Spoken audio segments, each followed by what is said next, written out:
Welcome to Paranormal Heart, a place where people can talk about their paranormal experiences. With your host, Kat Ward.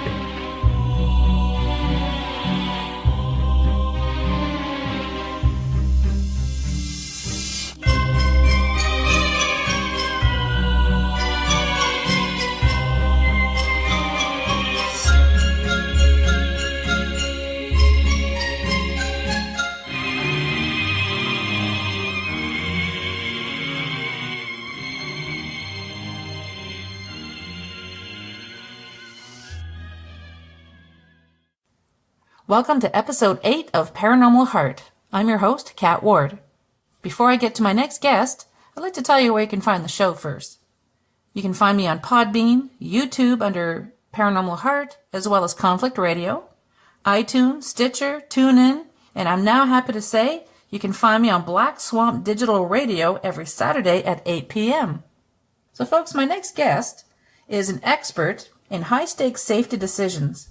He's an author, consultant, researcher, host of the Safety Doc podcast, university instructor, expert legal witness, and a critical incident debriefer with the Sheriff's Department.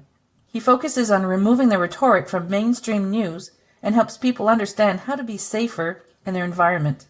His recent work focuses on making threat input systems more accessible to youth with special needs. And I'm very, very honored to say that he is going to be sharing a story that has never been told before, and I'm really looking forward to that. So please help me welcome Dr. David Perrodin. Hey David, thank you so very much for joining me. Kat, it is my honor to be a guest on the Paranormal Heart podcast. Thank you so much for having me on. I'm very excited because, like I mentioned in the intro, you've never told the story before. I haven't, and it's weird for me to tell this story because I'm very empirical. I'm scientific, and this doesn't seem like it should make sense, but it was definitely something that I experienced. So it's authentic, and I want to share it with your listeners. And I'm eager for you to share it with us as well. Before we get into the story, you want to tell us a little bit about yourself first, and then we can jump into your story. Sure. So I am a researcher and primarily focus on safety, school safety, community safety, work with different corporations and school districts on making sure that the user interface for safety systems is accessible to as many people and as many kids as possible. Obtained my PhD from the University of Wisconsin-Madison in Educational Leadership and Policy Analysis back in 2016. And I presented on public television after the Sandy Hook school massacre in 2012. Did a presentation on school safety for the nation. So that's kind of where I've centered a lot of my work has been in school safety and looking at safety operations in general. Right.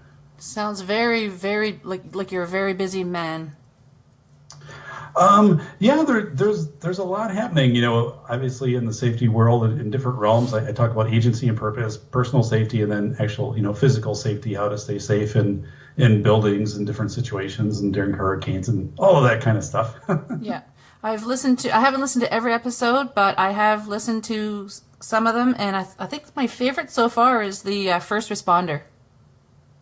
Oh yeah, that's one of my favorite ones too. I thought that was a great discussion. I found it very informative because it didn't only gear towards first responders who that's their job, but just everyday people like myself. If you happen upon a scene, what are you going to do? And Kat, I'm actually going to do another show with Justin, who was my guest on that show. So we're planning it out right now. So yeah, good. That's looking exciting. forward to it. Great. Okay, so let's talk about your experience. All right. So it was June of 2016, and I remember this sunny, warm day in Wisconsin, and I had an early afternoon appointment to submit my final PhD dissertation paperwork. So I had defended my dissertation. I was feeling great. And when it's all done, you have to take your final print copy and then also like a thumb drive copy up to, it's called Bascom Hall, or it's the administration building at UW-Madison in Wisconsin. So UW-Madison, it's a big campus, like 40,000 students attend there. And Bascom Hall was built in 1857. So it's kind of this Roman Gothic looking building. And it was on top of an Indian effigy mound. So they just leveled this mound and they put this building on top of it. And actually there was a panther-shaped mound in front of this building. So it's on this hill. And then they leveled that off too aesthetically to make the hill look more appealing. Of course, ridiculous today to do something like that. But, right. We're talking back in 1857. So there's this campus. So UW-Madison has over 40 effigy sites on the campus. So it's the most of any campus in the world. That's a lot. And a lot of, it's and I didn't know that when I was there. I knew there were some that were marked until I really did the research and realized every day when I was going to class, I was walking past, like a huge effigy mound. I never recognized it. And, how many burials are in there and whatever. And a lot of people don't even know these questions, these answers to the questions today. But, it's been a hotspot for paranormal activities, what I've learned.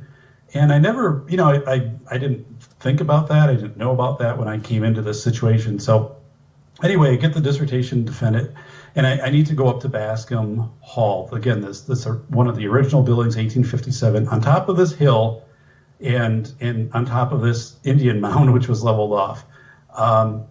And very, very bizarre experience. So anyway, Bascom Hill, which sits in front of Bascom Hall. So you think of, you have this building on top of a hill, and then if you look out the front of the building, you're looking out on a huge green slope that goes down to a road. It's maybe like 300 feet. So it's pretty scenic. And there was construction that was done in around 1918 in front of Bascom Hall, this big building, and they dug up 2 bodies. Oh, so, wow. And they found out that they were the graves of Samuel Warren, who was killed by lightning in 1838, and then William Nelson, who died in 1837 of typhoid. And actually they found the headstones, they had kind of collapsed in.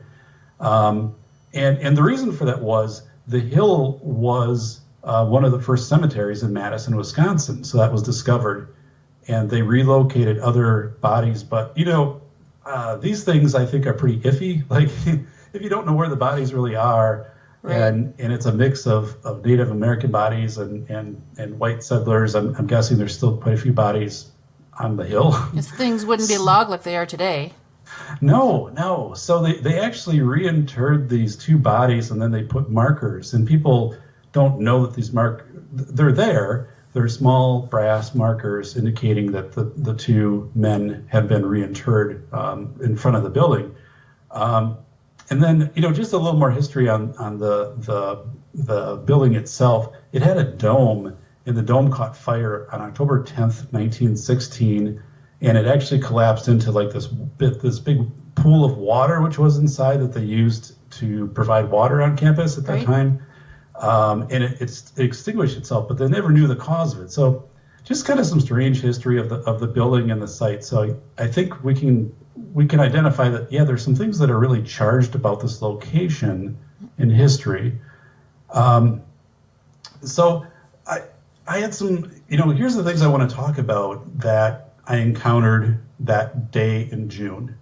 So I felt great, Kat. Like I felt like $1 million. I had completed the PhD. I'm going on this last step to deliver it. So everything was going really well. And again, it was a clear day. It was sunny. I had no indication that what I'm going to share with you was about to transpire. I didn't have any premonition, any weird feeling walking toward the building or anything like that. So a few things that I experienced, and I'll get into these in detail, is an altered time, meaning that once I entered the building, it was as if I was stepping back in time. And I'll give some very specific examples of that. I had struggles almost immediately, like 10 feet into this building, orienting to my surroundings. Now, I guess I need to preface this by saying the building was undergoing a pretty massive internal renovation at this time. So they had changed up pathways and blocked off things and whatever. But I think that's only part of this. I think that might have caused the building to become very unsettled from a spiritual standpoint. Yes. So I had confusion with navigating the building, and I had been in the building before, so it should have been a cinch. I should have been able to find my way around. I had confusion exiting the building. I actually left out a fire escape. So, and it wasn't one of those where you press it and it sounds or anything like that. It was just like a door that opened, and then, the whole thing was just bizarre. And then I had an unaccounted passage of time. So when I entered the building was probably, I'm guessing, 2 o'clock-ish in the afternoon. Well, we're talking June, so it would stay sunny until probably between 8 and 8:30 easily in Wisconsin. And I didn't get back to my car, which was about a 15-minute walk away, until dusk. So this whole process should have taken maybe 90 minutes at most. So I have I should have been out of there by maybe 3, 4 o'clock, and it was really probably closer to 7 o'clock by the time I got to my car. And I have no way to account for this time. I didn't stop anywhere. I've walked this same route, hundreds of times. So bizarre. So here's what unfolded. So I walk into the building, and immediately I can see everything's being renovated. They have up plywood walls that really got narrow, the plastic sheeting was kind of everywhere, very limited directions too, right? No signage saying go this way or go that way, and even right there from a safety standpoint. So I've done my doctoral dissertation in safety, and it's 2016. It was very obvious that, the necessary markers for exit and things like that, all of that was missing. Nothing was there. And there was nobody around to even ask questions. So immediately I get into this. I did my dissertation actually on high stakes safety decisions across military, healthcare, education. So, and I'm a trained firefighter, so I get into this building and I'm like, boy, this isn't safe at all. If a fire started right now, how do you get out? Yeah, first of all, I think it would spread, really rapidly. I don't know how to get out or anything else happen. So this is where I start to encounter a smell of warm wood, not burning wood. Just like warm wood and not firewood, just as if, regular wood, kind of like old wood is just being warmed, maybe in front of a fireplace or something. And, and I could just smell this wood. And again, that was unsettling to me because I'm like, ooh, this is a wood frame building, from 170 years ago. And it's already burned once. And here I'm smelling not smoke, but I'm smelling like warm wood in June. So I'm getting this sensory overload, and I'm feeling very disoriented. My level of disorientation, I guess, if that's a word, it was astounding. I had no idea literally where I was, which way to turn. Everything kind of had this thick dust, this thick haze. Any light that came in, you could see the particles, whether it would be dust or whether it would be sawdust, it was just surreal. And I'm thinking, I'm looking around and I'm walking past tools, and I'm not walking past electric drills and stuff that we would recognize today. I'm walking past hand planes and hand saws and stuff like that. It's all kind of out in the open. It's been, it's set there by, assume like the workers who I never saw. Yeah. I'm hearing work being done on the building, and I never see anybody. But I'm looking at these tools and I'm thinking to myself, well, maybe they're doing this to keep it authentic, or maybe they have to do this because then if you don't use these type of tools, it doesn't match up to the original whatever. But looking back now, I kind of dismissed that pretty fast of saying, well, that's ridiculous. I mean, they're paying the laborers to get the job done, and they're not going to use these ancient tools these 170-year-old tools that would have been used to build the building. So it would take forever to do the renovations too with those old tools.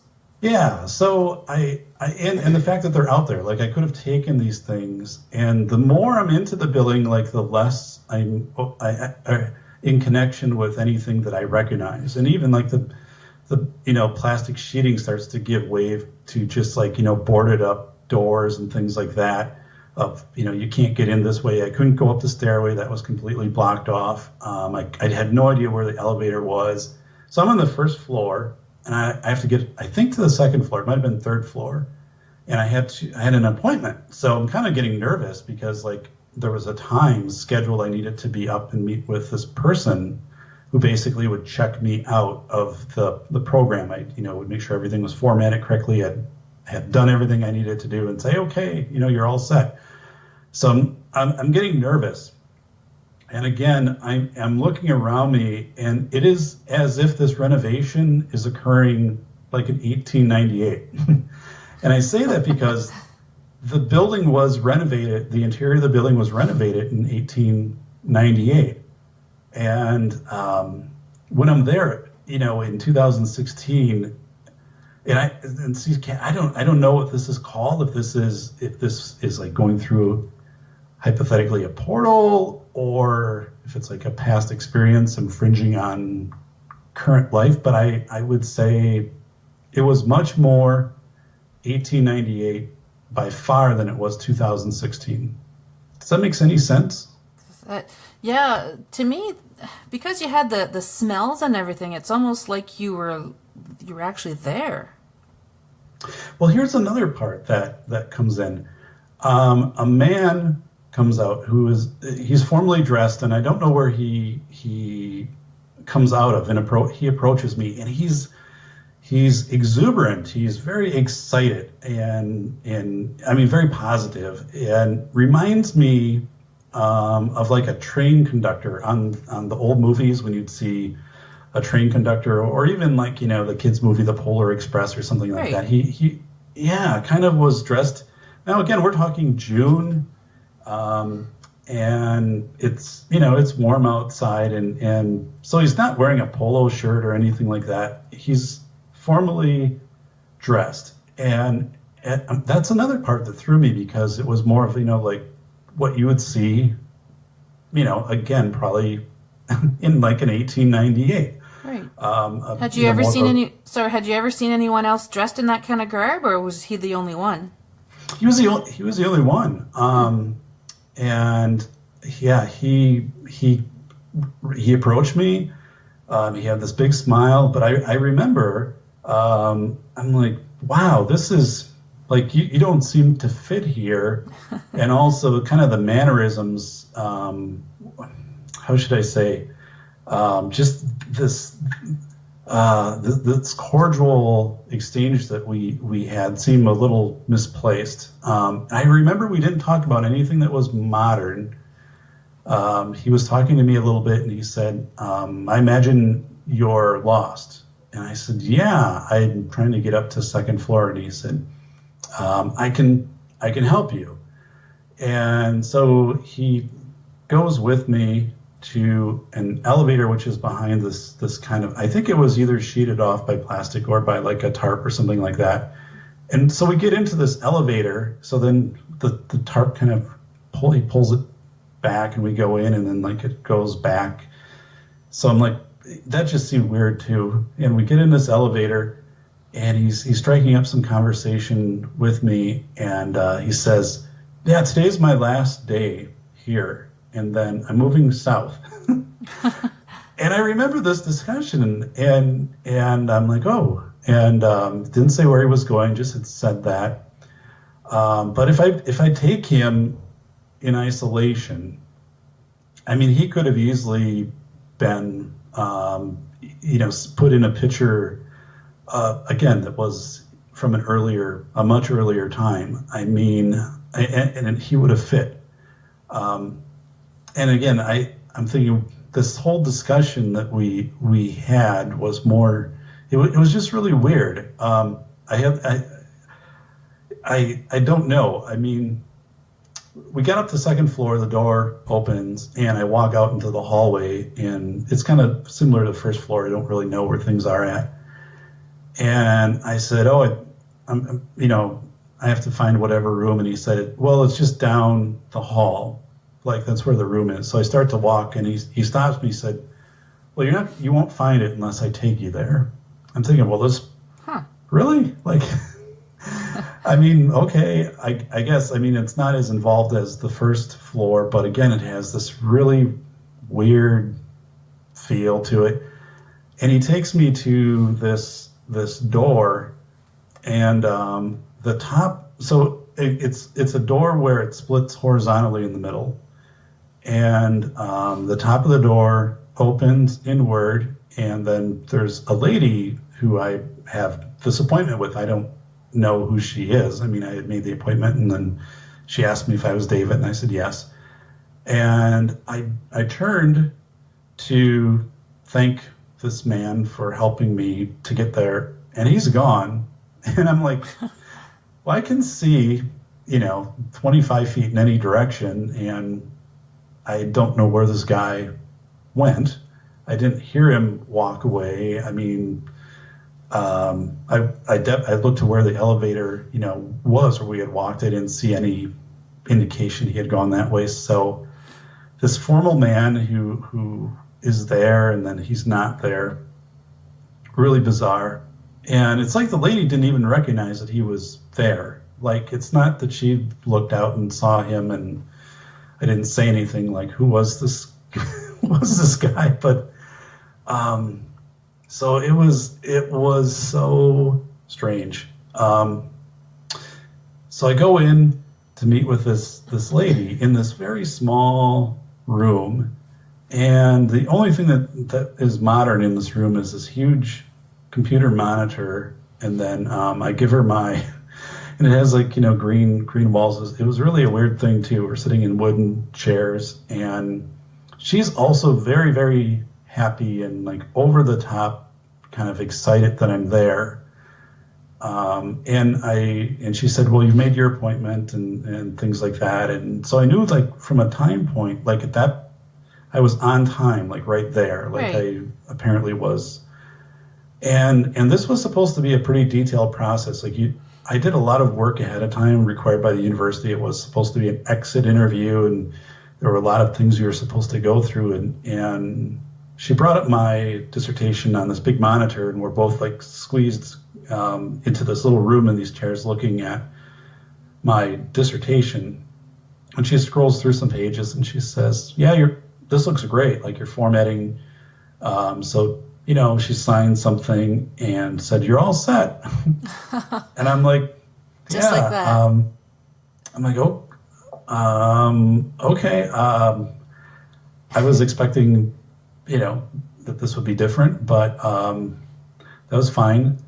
So I left the room and walked out, and I couldn't find this elevator like that I came up on. Like, I'm kind of pulling back, tarps and sheets and things, and I have no idea. And the stairs is blocked off, and then I just remember going to the end of the opposite hallway, and there was a door there, and I opened it, and it led to a fire escape.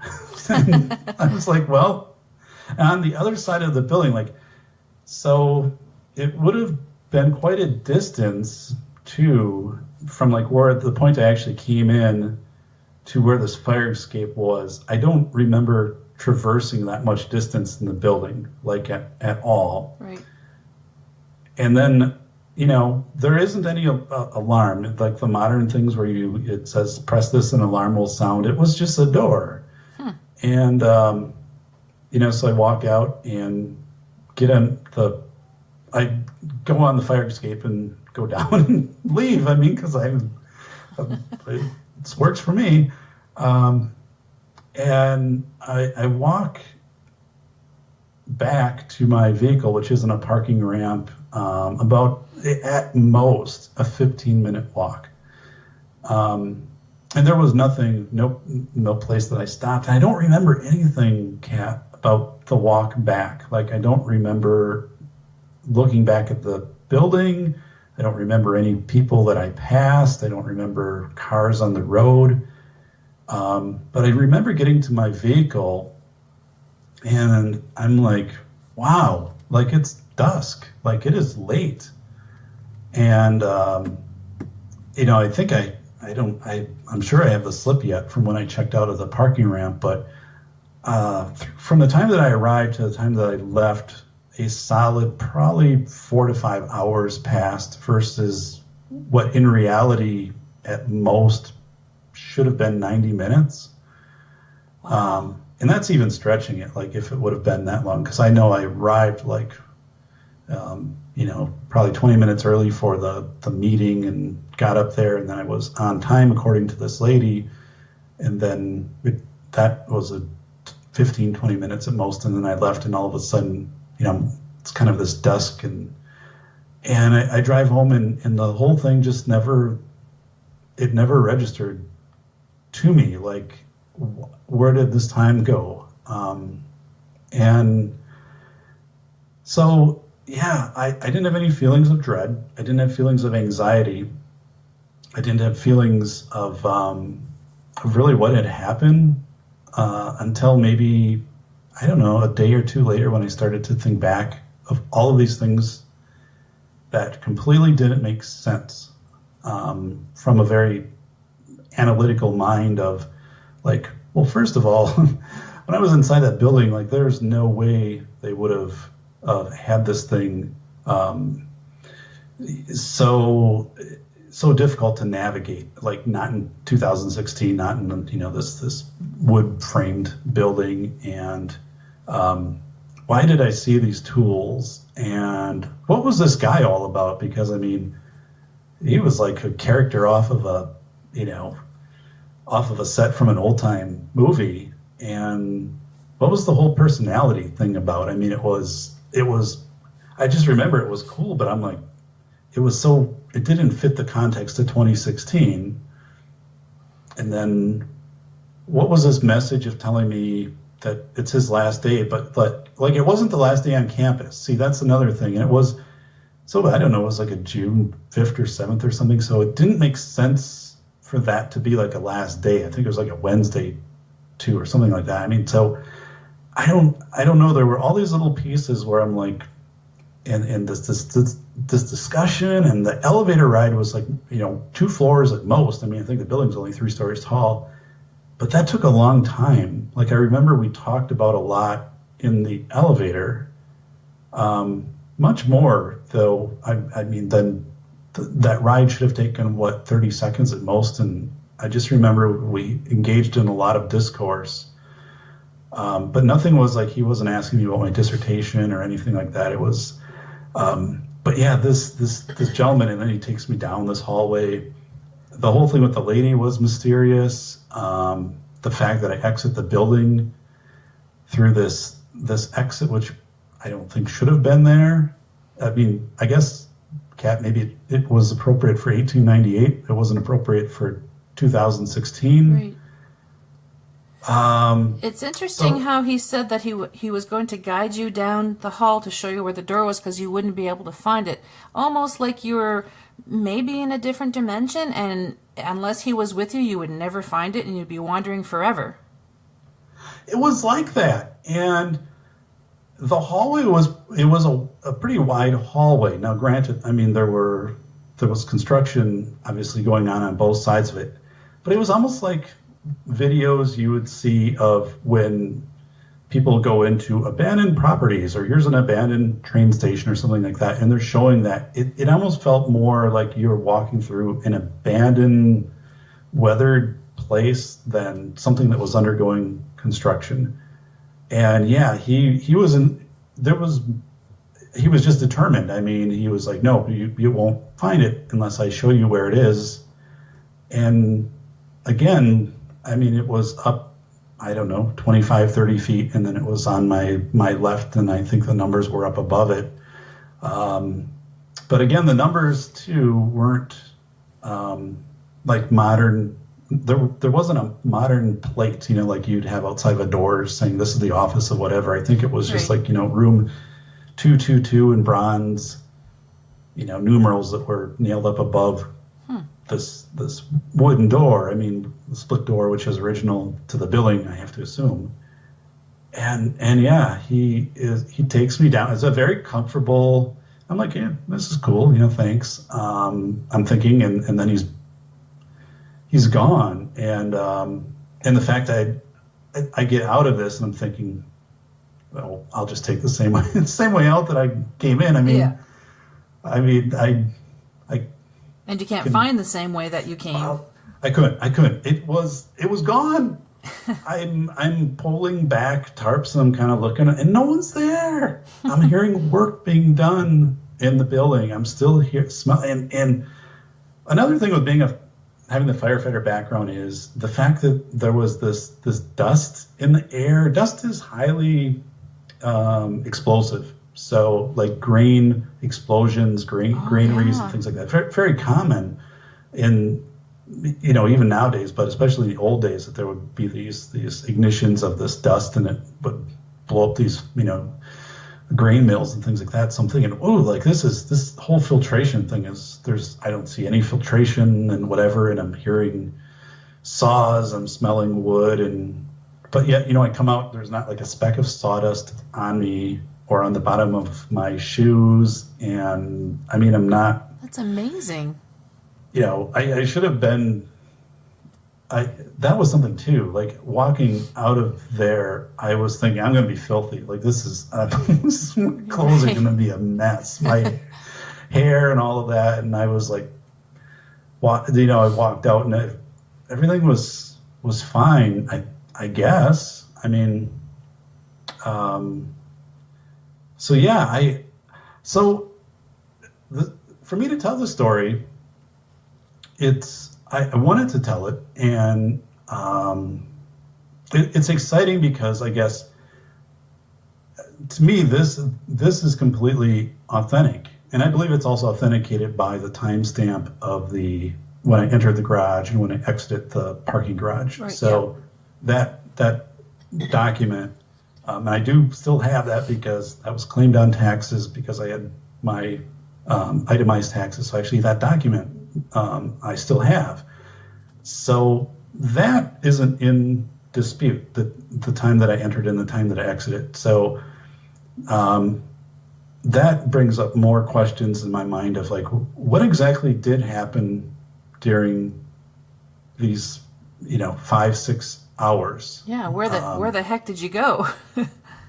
And I don't have any. I don't dream about things. I don't have any memories. But and something too is like the more I work in safety, the more I work in research, and I start to get into things like string theory and parallel universes, and the fact of some of Stephen Hawking and Einstein, and if there was time travel, maybe time travelers could enter from the future in back now and things like that. And all of these things, like I'm open to, like I'm much more open to. So I'm like I'm wondering, in the whole thing of the spirit world, and you had on, was it Ilena? Ilena, yeah. Yeah.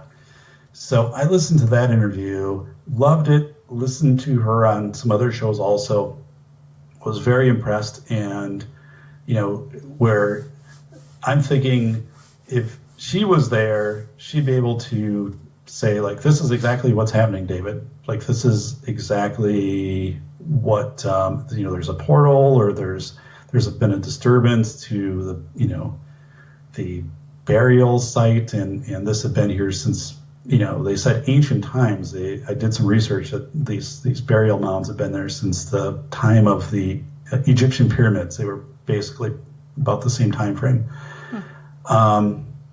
So, I'm trying to piece all of this together in my mind of saying, okay, like, if I went through this, what was the purpose? What was the purpose of this man? And what does this mean also for me? Like, I remember watching the movie, I think it was the Philadelphia Experiment or something like that, but it was basically during World War II, alleged that they put this magnetic, the thick wires around a ship in Philadelphia, and they basically made it disappear through some magnetic portal. Yeah, I think they're trying to cloak the ship, weren't they? Yeah. And one of the reports was it had horrific outcomes, like the ship reappeared and sailors were, like, encased within the metal of the ship and things like that, and they could never do this again. And but I'm very open. Our senses are very restricted. I mean, we have smell, we have sight, but I mean, there's so much spectrum that we don't take in. Where, like, someone like Aida, right? Grace, yes. Yeah. Would take in maybe some things that are happening in other dimensions. So, Kat, what do you think happened to me? Well, first of all, I want to know, do you recall the gentleman, his English? Was it more like a modern English that he was speaking? Because, English changes, like it evolves. So was he speaking more like an old time, like someone from the 1800s, or do you even recall that?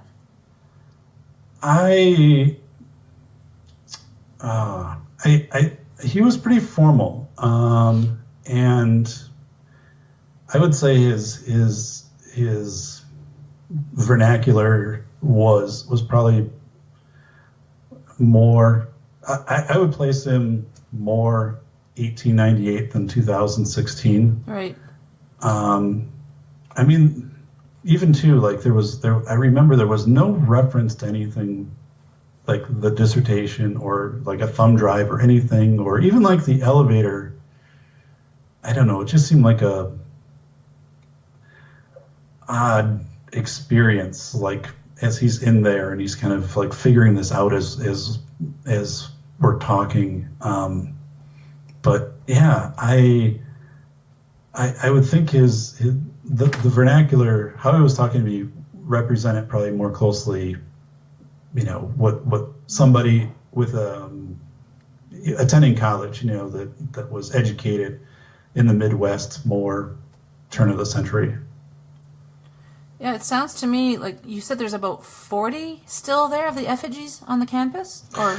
Yeah, they've identified, and apparently there are new ones. Like periodically they'll come across it. Have become pretty faint, but they did. At that specific location, there was a significant one. That it was at that point the highest hill in Madison, and they had flattened it to put this building on top. Yeah. But yeah, so it does have the most effigy mounds. Plus, in front of the building was the first cemetery, and while they say they relocated burials, we know that's only somewhat accurate because they did find these two burial, and there's pictures actually at the university archives, and I looked, and they had the men with their hands crossed, they were both skeletons, but they didn't know that they were there. They were doing some work toward the front of the building, and that's how they discovered them. I mean, they weren't searching for these bodies. So I've also done some research recently, and people have said they've seen these two men. People have also said late at night they hear the sound of construction workers within Bascom Hall. And I'm like, ooh. Yeah, you know all about that. And I never saw anybody construction. And today everybody is, the fluorescent yellow and the bright orange and all of that. And the safety vests and yeah. And how would you even enter a building from another safety perspective of having, your headquarters of your university open for anybody to walk in a time of just security, because this was 2016, so just having security entrances, it wasn't. I didn't come across anybody until I came across, or the mysterious man approached me, offering assistance, and then I have this short encounter with this lady who, it checks me off, and I'm gone, and those are the only two people in the whole building, and it should have been a really busy time too. And again, there's not a worker, there's not a power cord. To me, it sounds like you were no longer in 2016. I agree with that. I don't remember outside of that computer monitor, which also seemed really weird that it was in this room where everything else was kind of just the wooden, or the two small wooden chairs and this weird split door. I don't remember anything that was modern. And again, this overwhelming, the smell of that wood, and hearing the saws, but they weren't, it wasn't electric saws. It was, saws. The back and forth of a hand saw, which I, too, at the time, I just checked it off in my mind as, well, this is being done because these old buildings the stuff has to be customized, but I'm like, that's, yeah.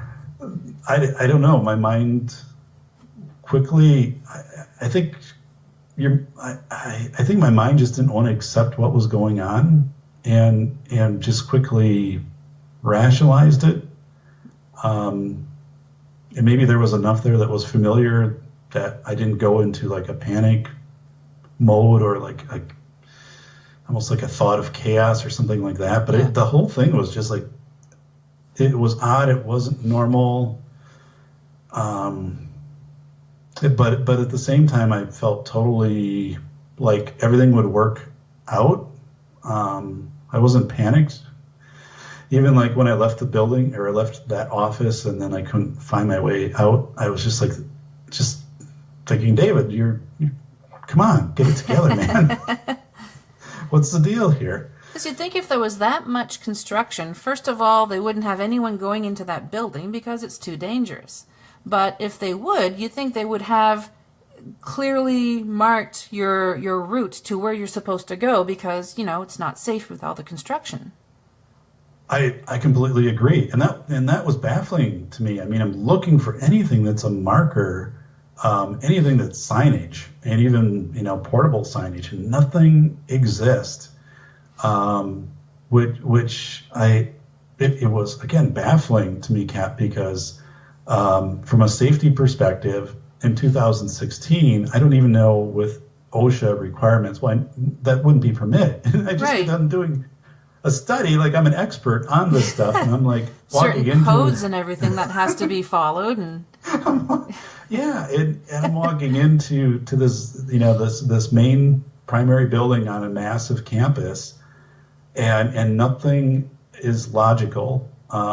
Nothing is logical to that entire process outside of the computer screen, and this person interacting with me, saying your formatting and stuff looks good, but outside of that, leaving off a fire escape. I mean, I think I went back. I think the next time I was on campus, and I looked, and even that seemed.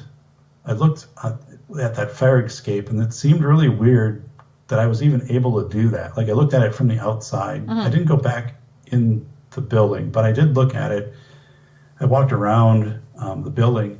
There's a path and stuff, and I was like, wow, that was kind of weird too that I went down that way. Like that seems like, even like me, like I would have opened that door and been like, yeah, it was very doable, but I mean, no, I shouldn't go down this. I kind of play by the rules. Like I'm sure they don't want someone who's just completed their PhD to climb down their fire escape. Have you ever heard of any other people having weird experiences like that?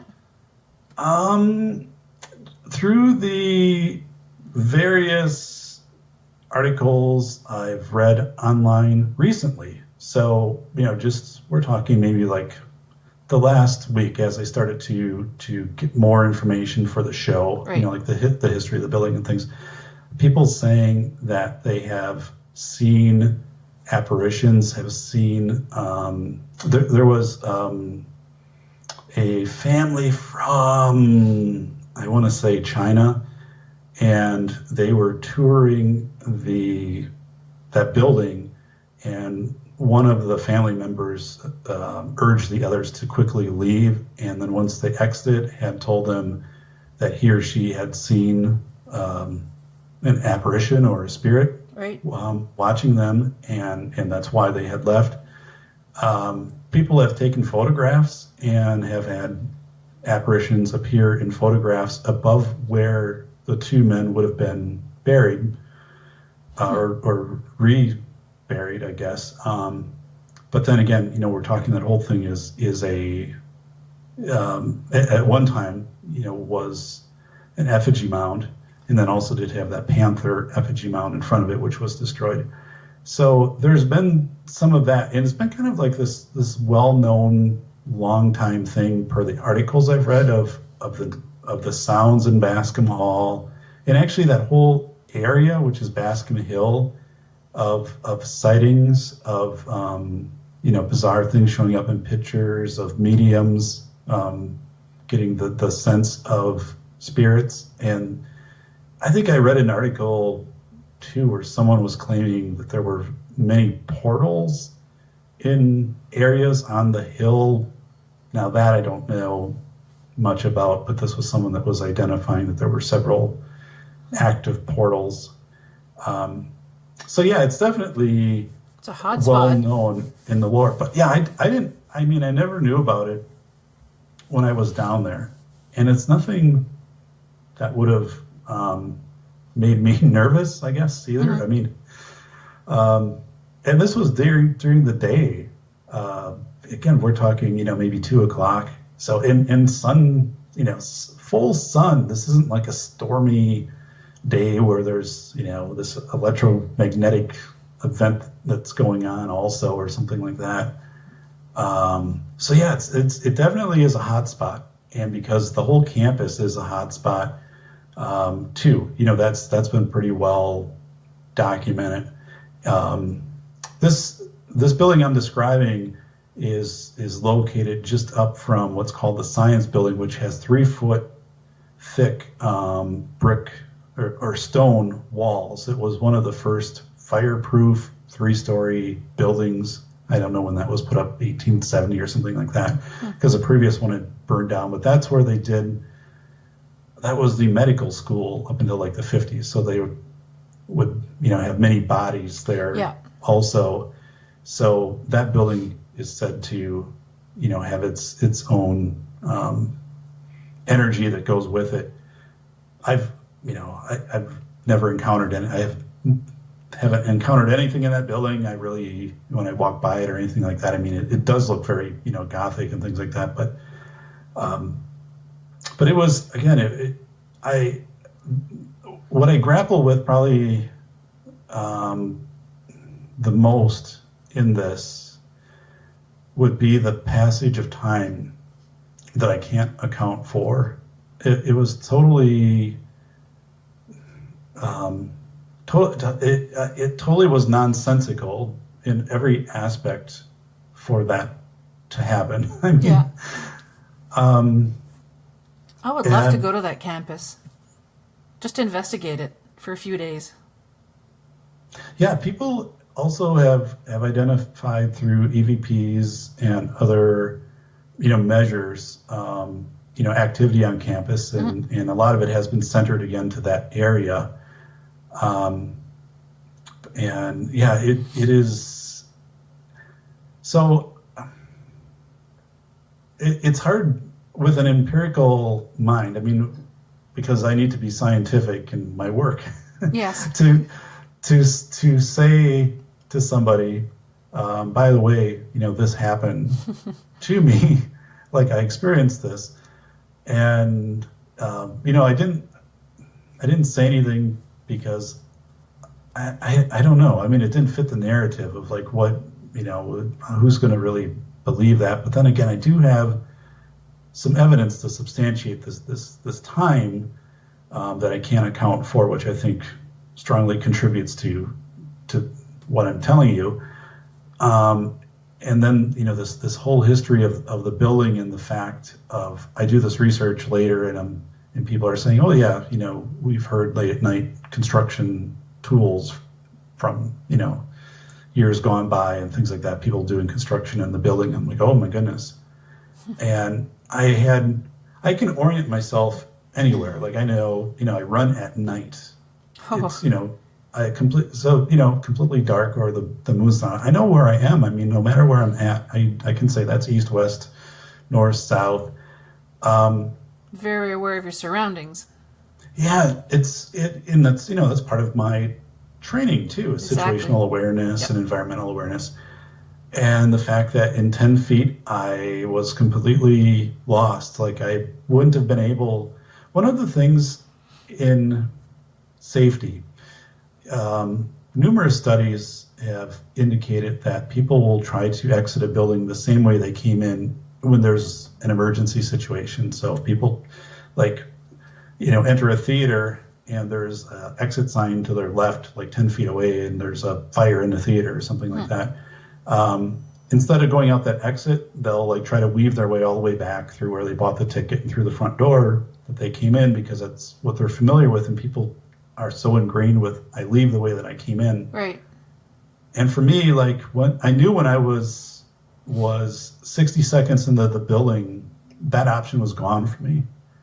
I had no way to take 18 steps backward and be back where the front doors were. They were gone. They weren't there. I couldn't find them.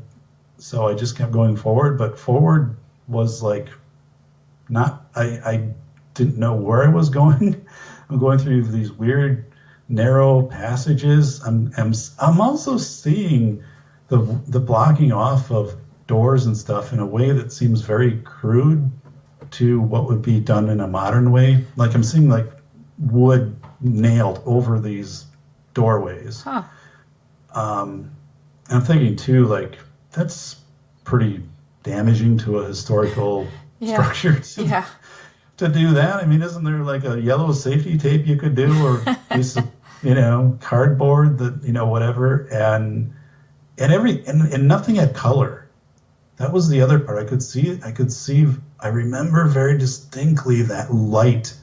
And it does, I just recall it as sunlight. I don't think it wasn't fluorescent light. It was like this sunlight, and then it had all of those specks. It's like sometimes when I don't know, when I was growing up, they had these door-to-door salesmen for vacuum cleaners. Mm-hmm.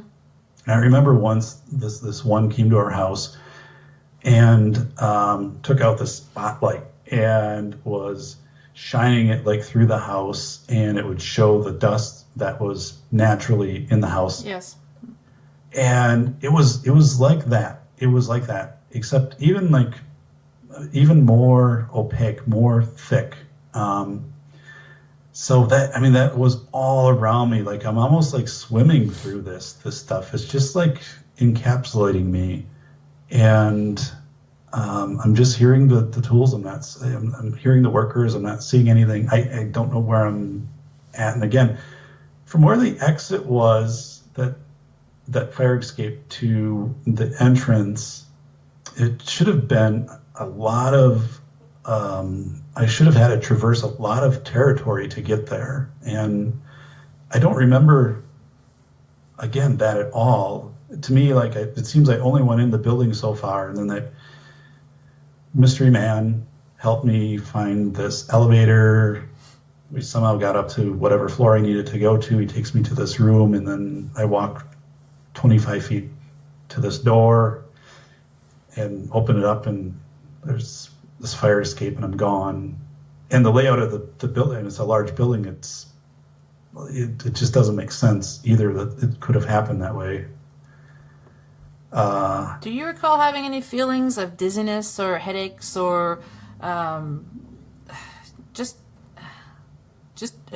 like you're almost entering, sometimes you enter a room and you can feel it on your skin. I can't even choose my words correctly here, but what sensation did you have when you entered the building? That's a great question. Like almost like changing atmospheres, you know what I mean? Yeah, that's a great question. Or do you even recall? I don't recall, except I remember immediately just observing that, boy, this doesn't seem, right. When I say right, like a 2016 right, is like things weren't marked, and yeah. I'm being pushed through, having to go through very narrow, weird passageways. There's way too much exposed wood. Like, this is immediately a fire hazard. But I didn't feel, there was enough light, even though it was opaque. And I guess I felt if I just kept moving, I would find where I needed to go. Although, like, I had this gentleman not come out, I wouldn't have found this. And he told me too, like, it was the only way up. I remember that.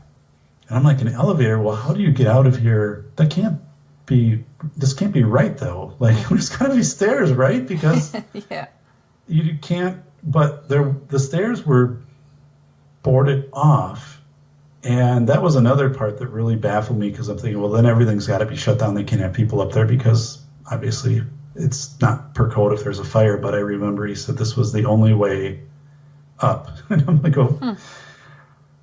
It would be very interesting to see, because you said that some people had some apparitions show up on their photographs. It would be really interesting to see if you could see some of those photographs and you spot the same gentleman that you were talking to.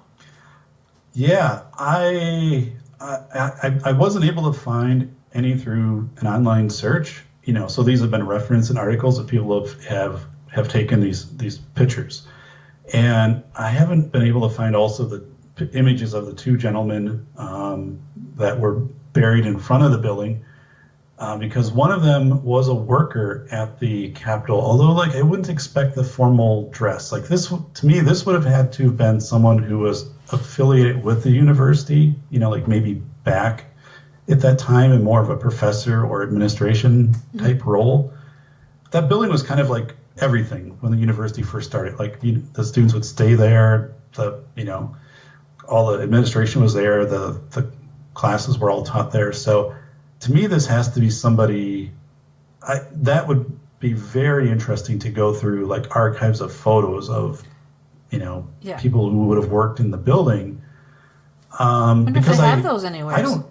I'm pretty sure if I saw the image, I'd be like, that's the person. Because, yeah, I'm just pretty sure I'd be able to identify that. And it's almost like the material. I have a wool peacoat, and it was spring, so, like, my peacoat was put away. But too, I'm like looking at this guy's stuff, and I'm almost like thinking, I think that's wool, dude. I think you're wearing like a wool, like, and it was a suit, but it also had a vest. So.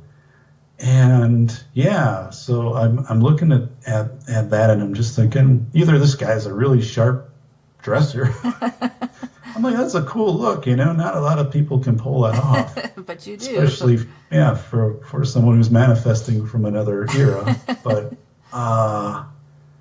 yeah, and just this weird comfort from him. Like, I've got you. Like, I've got you back here. Like, I'll get you to where you need to go. And this really strange, getting off, instead of just like him saying, oh, it's just like down, and then right there, like look up above is the 222 on the door or whatever, which I think he could have done. Yeah, most people this day and age, I find that's what they do. They just kind of orally give you directions. They don't physically take you there. Yeah, and I'm pretty sure, like, getting off of the elevator, like, I was visually able to see that door from that standpoint. I didn't know it until he took me there, but, like, from that vantage, like, he could have pointed and said, okay, right there, 222, have a great day. But no, it was, I have to take you up to this door.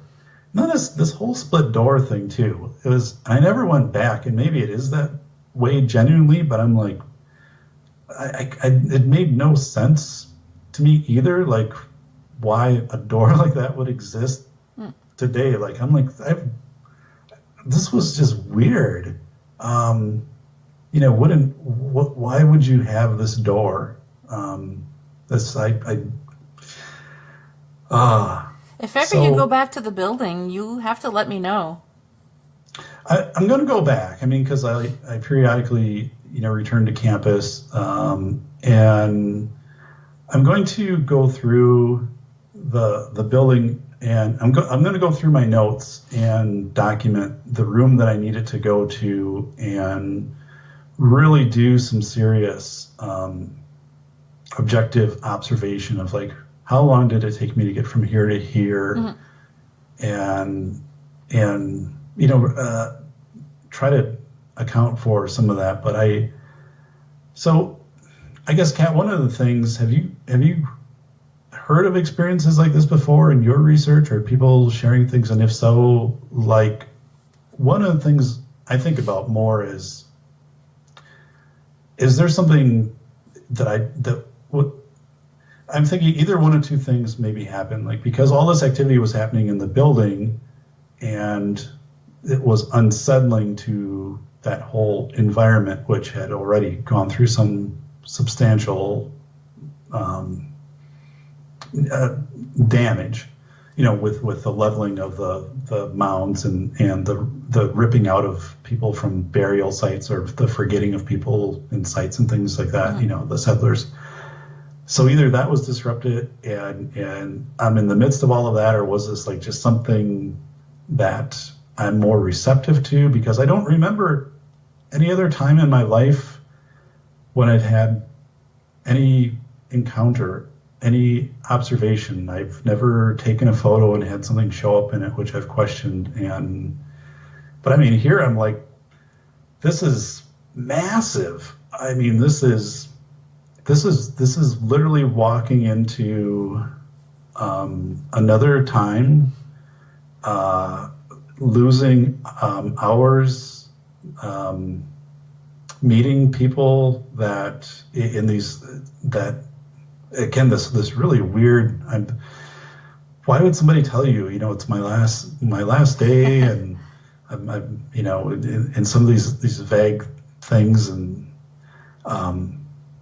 again, the whole tone, like, very helpful, very cordial, which is something I guess I can only imagine, like, at that time people at the university setting would have acted that way. Like, the mannerisms fit, I guess, would be what I'd say. If I was to go into some museum or something and they're like, here's, an 1898-ish university, whatever, and the way that they would, greet you and things like that, I'd be like, okay, like, this fits for freshman orientation. But I've definitely heard of these situations before. I've never actually spoken to someone. Okay. Yeah, but I've definitely heard about them.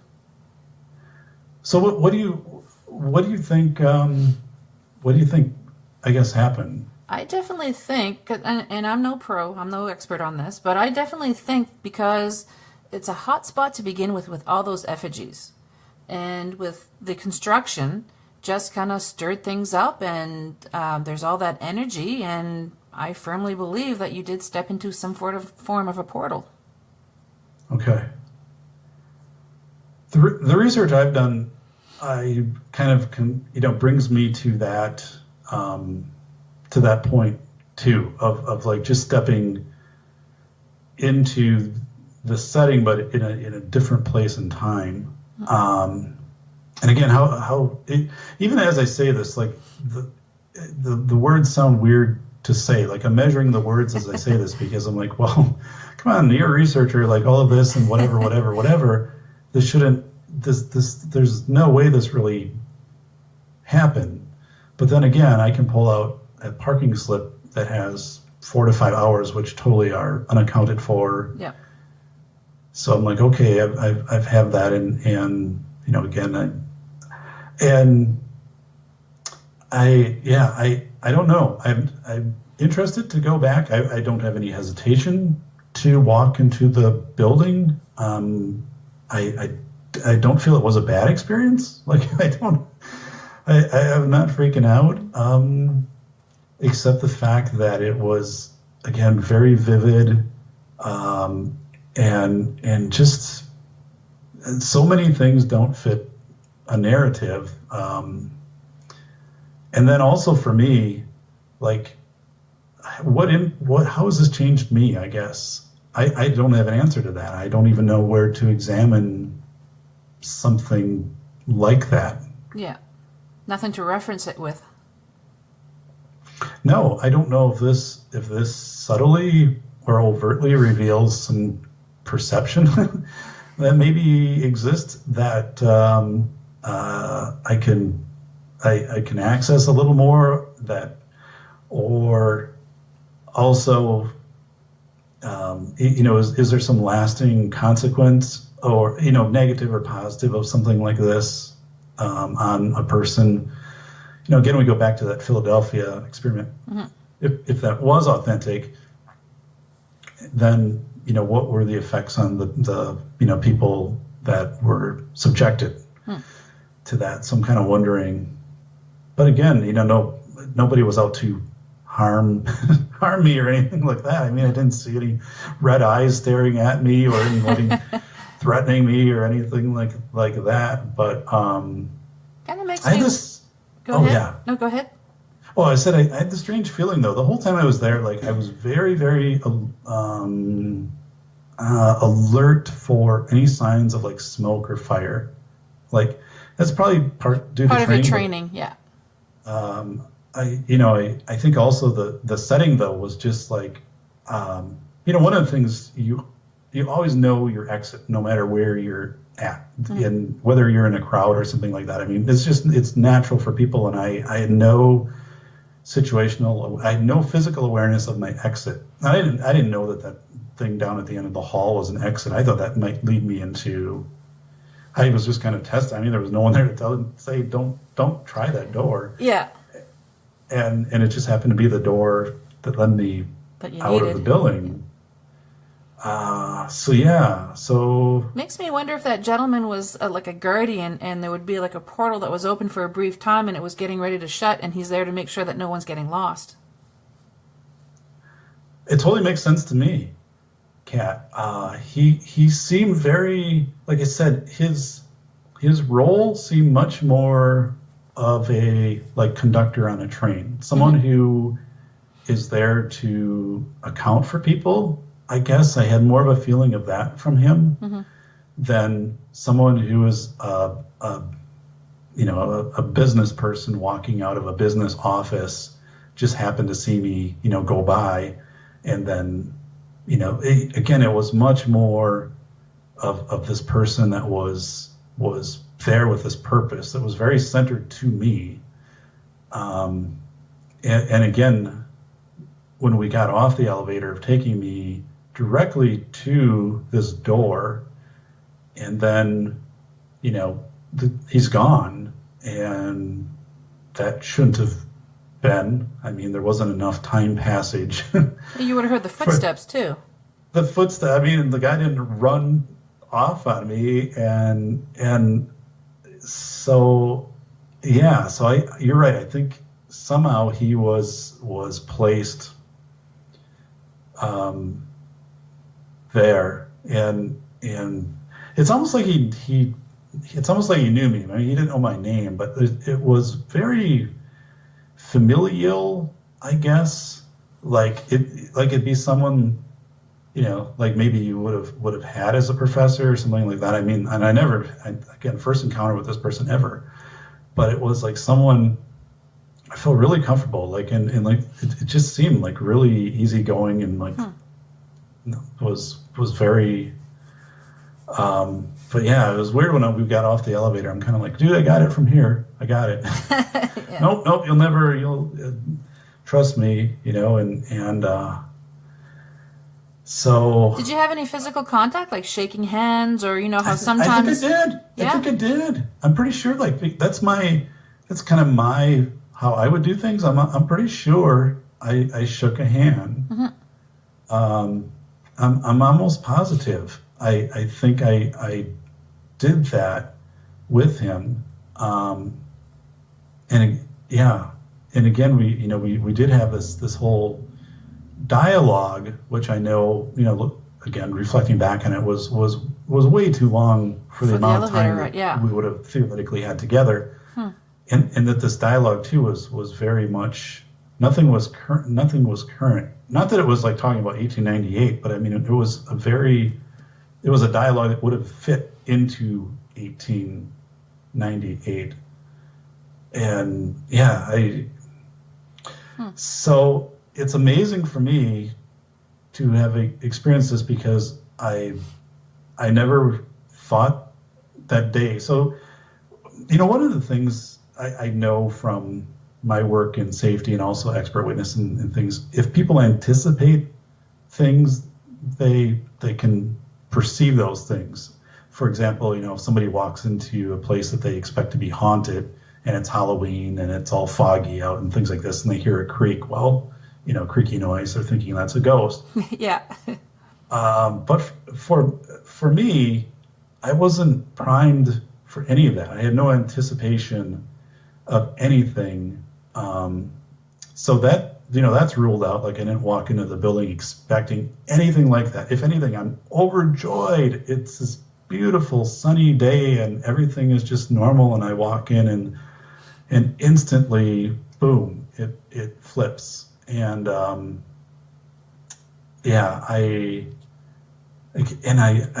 guess I don't, it's hard even to describe feelings. Like, I remember I felt things would work out. Like I wasn't at a panic level or anything. I felt things would work out, but I felt very, very perplexed that I was unable to orient myself. Yeah. And that the building itself was not lending any cues to me to orient was really extraordinary because it just wouldn't have been the way things would have been in 2016. As you said, they would have closed the building under that level of renovation. Yeah. I did go back. Or have markers. Like I've even been in old buildings that they're renovating, and they even have just a piece of paper that says exit and an arrow. Go down, and you had nothing of that. I looked at the renovation. There were some photos taken of the 1898 renovation, and they were from the exterior. But from those photos, I was able to make a guess that the renovation inside would have been really extensive. Mm-hmm. So it would have matched what I encountered, I guess, too. So like the photos taken from 1898 kind of match what actually I encountered that day.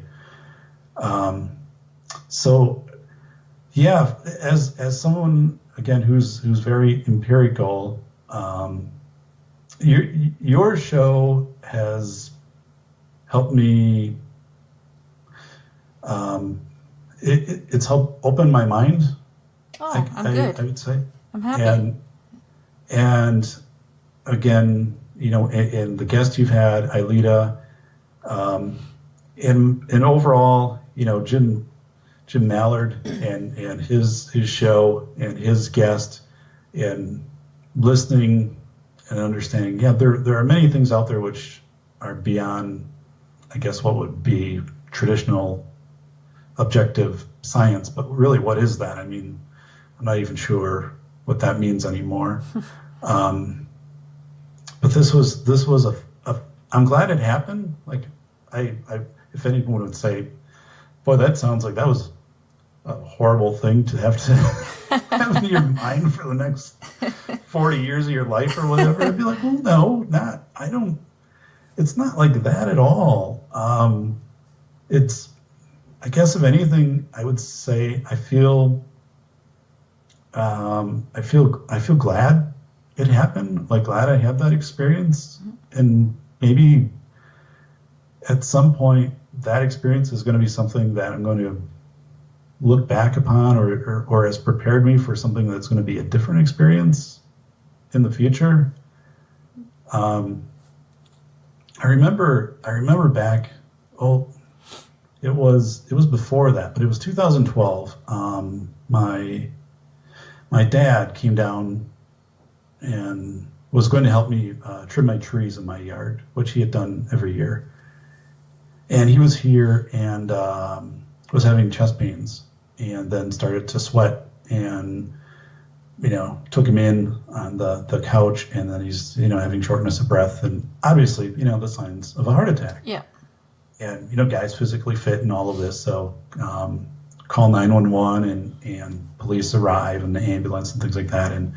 And they ask me, where do you want to have him taken? So there's, basically two hospitals in Madison that you have the choice from. So I picked the one. And then I remember driving down after the ambulance tears out, and I'm driving and I have no idea on this drive of 50 minutes from where I live to get to where the hospital is, of whether he's alive or not. Oh. And so I don't know if he's died. And I don't, and then when I show up too, like they kind of redirected me because I went to the wrong area. I mean, I wasn't at the hospital before, so it was kind of unfamiliar to me. It wasn't like the 1898 thing though, but I remember after that, and thankfully they did the stint and went through the vein and everything turned out fine, and there was no damage from the heart attack, and he's very active and continues to live an active life with my mom today. But the feeling I had during that 1 hour or that 50-minute drive of not knowing, it was kind of like almost surreal. Like I felt like, well, if he has passed, like this drive is preparing me for when I get there, like how I'm going to react and things like that. And the weird thing is, I'm just bringing that up because the feeling was very similar when I was in the building at Bascom Hall. Like thinking back, I felt like I was being prepared for something. Like when it would happen, like I would be able, I would know how to handle it. Like I would be logical about it. I would be able to process it. Like it was, so I don't know if that makes any sense, and I don't even know if saying it makes any sense, but there's makes sense. Okay, there's two really strong parallels in those two feelings for me. And again, when I'm driving down back in 2012 on the highway, I'm driving down and, in everything, radio's off and everything. I'm just thinking. And I just remember my mind is processing and well, if this has happened, then here's going to be the next, steps. And I wasn't crying. It was very like this whole thing of you're going to get through this and the end, and you'll know what to do. And again, that feeling was very close, very similar to that feeling inside of Bascom Hall of this uncertainty. Yeah. And yet, well, even if it is a negative outcome, which I don't know what the negative outcome could have been there, but maybe there was the potential for a very negative outcome. Who knows? I mean, you could have, something isn't blocked off and you fall or whatever. I don't know. But yeah, those feelings are very similar. And so those align in my mind. But again, I don't know what the application is. So yeah, I don't know. I don't know, Kat. I'm not freaked out. I'm actually thankful this happened. I don't think this diminishes me as a scientist. No.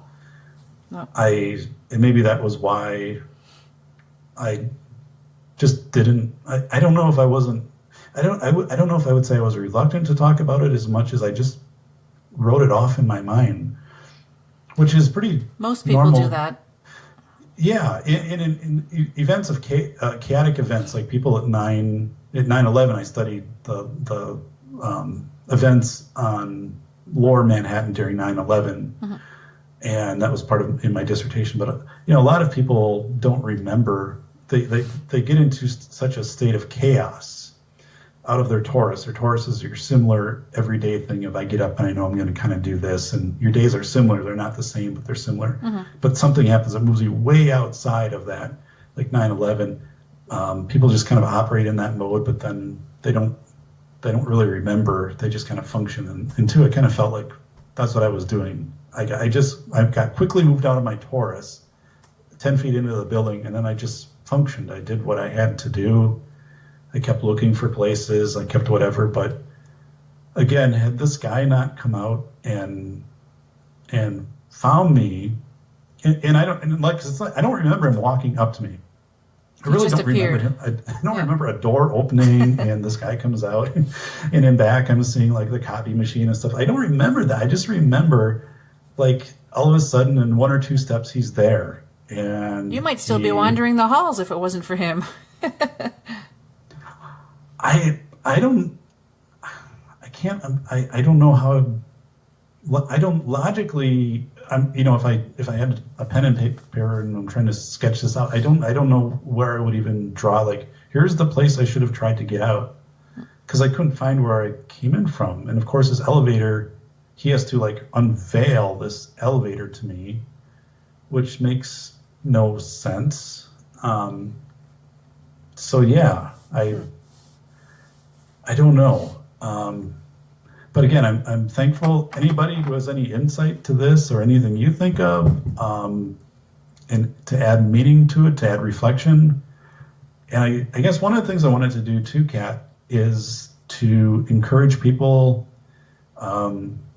to share things that but don't fit a conventional scientific narrative. But I guess even that term to me, I think the more I look into the work of like Einstein and Stephen Hawking and stuff, is I'm not sure this wasn't scientific. I'm not sure that this wasn't empirical, but there just weren't the means to yet in existence to measure really what happened. And maybe those means will be developed. I mean, now we have people who capture EVPs, and through photographs, there are some things that have been captured. So maybe it's something that through technological means will be accessed 200 years from now. People will be going and able to see what I experienced. I don't know. Yeah. It would be interesting if whoever listens to this particular episode, if others have had experiences similar to yours, if we could find out about it. I would be fascinated by that. Oh my goodness. If anyone has, please email me at paranormalheart13@gmail.com. And we'll definitely relay the message to you as well, David. That would be really fascinating. So yeah, again, if you ever go back to that building, you have to let me know how that went. I will. I do plan to go back before long. I do have different reasons to go back to campus, and I am going to be very objective in kind of measuring my footsteps and things like that. I'll be glad to share that back with you. Yeah, maybe ask people too if hey, you ask someone, I encountered this guy a couple of years ago. This is what he looked like. Do you know where he is? I want to thank him for helping me find my way in the building. So maybe others will say, oh no, that's our local ghost, or they could say, oh yeah, that's Henry. That's, I don't know. Well, yeah, I mean the fact that it was, I can identify the date. I mean, I can go back and look and identify the date and say, this person said that this was their last day. Yeah. There definitely would be people who would remember somebody who had their last day, especially somebody like that who was very formal and seemed very much like fitted to the building. Yeah. Yeah, and if somebody stops and says, "What?" Okay, yeah, you're right. That was you just described Henry, and yeah. Okay, wow, well, that's a great idea, Kat. Yeah. I appreciate that. Well, David, we are at the end, and before I let you go, why don't you tell us where we can find you? Yes, I can be found at safetyphd.com. So safetyphd.com has all my contact information. I have a podcast called the Safety Doc Podcast, and I do a blog post along with every podcast. So a podcast will release every 1 to 2 weeks, different aspects of safety, and kind of talked about that at the start of the show. But again, safetyphd.com, all my contact information and my various posts and my podcast is there, and then I also do it in video, so that's there also. Great. Well, thank you so very much, David, for being on the show. I really enjoyed talking to you. I did too, and I am left now of with trying to piece all of. I can't wait to actually listen to this because I almost have some weird sense that when I listen to this, I'm going to hear things that even are going to be revealing to me. So I guess I'm really excited for that. It might make you remember a few things that you just I think so. Well, thank you so much, and I appreciate your show. I download, love your guest, and just continue to make it available to everybody. Thank you, David. I love your podcast as well. Thank you. Thank you. Well, you take care. I will. Thank you, Kat. You're welcome.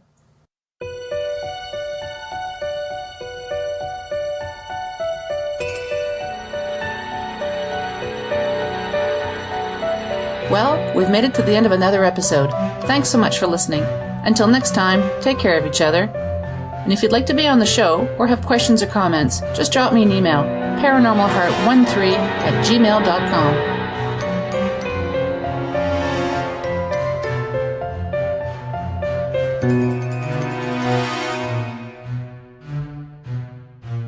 Paranormal Heart would like to extend a special thank you to PurplePlanet.com for supplying the music for the show. The views and opinions expressed on Paranormal Heart are those of the host and participants.